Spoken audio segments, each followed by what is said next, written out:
I'm here with Scott Albro, CEO of Focus. Hi, how are you? I'm great, Cece. Thanks for coming by today. Thank you for having me. So can you give us a little bit about Focus and what you guys do? Yeah, Focus is basically trying to take all the business expertise that exists out in the world and make it available to everyone. And the way that we're doing that is we've created an expert network. There are about 5,000 business and technology experts who are members of the Focus Expert Network. And they do three things for our community. The first thing they do is they answer questions that the community has. The second thing they do is they speak at events. And then the third and final thing that they do is they publish long-form research. They do that across a variety of business and technology categories or topics that our community is interested in. And so far it's working. We've attracted about 1 million members to the Focus.com community. Well, that's great to hear. So, the space is getting a lot of attention recently. I would love to get your thoughts on where it is now and where you think it's heading. Yeah, I think there's some interesting trends out there in the market around the category of what you might call knowledge marketplaces. One of the things that the internet did for the last decade or so is it exposed a lot of additional information and media to people who were interested in specific topics. A classic manifestation of this is the emergence of search engines to go out and retrieve information for you. And in fact, that's actually a really useful thing to look at. It was typically machines or programs that allowed people to access the abundance of information that exists out there on the internet. Well, those machines or programs aren't good at certain things, and one of the things that they're not always good at is finding truly high-quality information, particularly for more qualitatively oriented topics or knowledge. And so one of the trends that's emerged in the last year or two here is the use of social attributes, human capital, and things like that to expose information that can help people make better decisions. And certainly Focus is built on that. We have a lot of social features on the site that help people expose knowledge and information to a broader community or audience. But the most important thing on Focus is actually the humans that participate in the site, and specifically the experts that we've gone out and recruited to essentially create and distribute knowledge and information for us. I think that's a really powerful trend, and you see that not just on Focus, but across a variety of different sites right now. You raise a very good point. You have 1 million members, 5,000 experts. How do you maintain that level of quality in terms of the engagement that your experts are having with your members and vice versa? I would love to hear more about that. Sure. There are two schools of thought out there on driving high-quality engagement and a truly substantive experience for a community like the one on Focus. One way to do it, and it's sort of the dominant Silicon Valley startup way of doing it, is to really think about allowing features that you build into the community or the website to do it for you. So a classic way to go do this is to have an up and down voting mechanism as an example, or a 5-star rating system. And we obviously see that across a variety of different communities and websites today. But another way to go do it is to have people do it for you.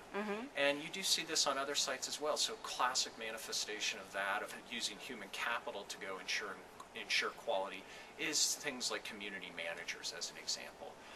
We actually, that's often a religious decision that a company decides to make. Am I going to take the programmatic, kind of software feature-oriented approach, or am I going to take the human approach? And people usually come out on one side of that issue.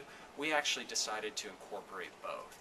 So we do have community managers, we have people who actually go out and recruit experts, we have people who are watching Q&A on the site, helping people produce events, people who are editing research. So there's very much a human element to, quote, quality control in the Focus community. But then we also have these really well-used features like up and down voting that help people understand the difference between a good answer and a bad answer. Okay. Well, you've been mentioning social features a little bit, and I noticed you've been adding more of that within the site. What can we expect from Focus in 12 months from now, and where do you see your company heading 5 years down the road? Yeah, so how you think about social features and how you define what a social feature is a really interesting topic of conversation. I think one of the things that Silicon Valley and entrepreneurs in general have done over the course of the last couple of years is they've actually been fairly myopic in terms of how they think about social features. Yeah, social features include things like Twitter integration and how do I post something to Facebook, and How do I use Facebook posts as, a viral coefficient to drive more signups, those types of things. And we're certainly making an investment in those areas, and those are important areas. Twitter in particular is very important for focus, given the B2B focus or B2B niches, if you will, that you can go find on Twitter. But frankly, the more interesting area of social for us is around non-traditional social features. One of the things that we're most excited about with our business right now is how much events have taken off. These are not offline physical events, these are actually online events. We released a feature a few months ago that we call the Roundtable. It's nothing terribly innovative, it's just hour-long teleconferences where groups of experts will speak on those teleconferences on specific topics and subjects. You can follow them on Twitter.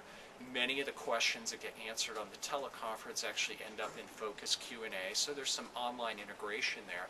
That's probably the fastest growing feature on Focus right now, and it's probably the most loved feature amongst not only the Focus community in terms of end users, but also in terms of the experts themselves.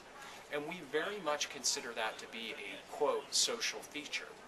If you think about events, they are inherently social in nature, and that's an area where we will really make an investment in the coming years.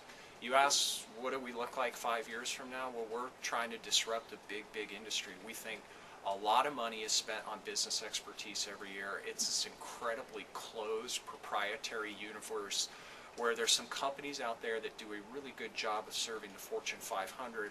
We really want to help the 30 million businesses that exist in the United States alone, most all of who have fewer than 500 employees, make better business decisions.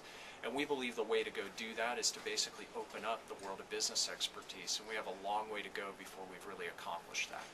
Well, that's really great insight in terms of where that can fit within businesses. I want to switch gears a little bit in terms of how does PR and marketing fit into the success that Focus has experienced to date? And as a CEO, what are you looking from your team? I mean, when they're sitting around the round table, what are the 3 things that you would give advice to PR practitioners or marketers out there that if you're going to sit in front of a CEO, here's what you should be focusing on? Yeah, for me, I think there are a lot of lessons for PR and marketing professionals to learn from the experience that we've had here at Focus. One lesson that we've learned here is historically we've actually done very little PR and marketing. In fact, we don't have a PR and marketing department here. I am the marketing department. And that's presented some challenges, but one of the things that's done for us is it's really been a forcing mechanism to make sure that we focus on product development before we focus on marketing.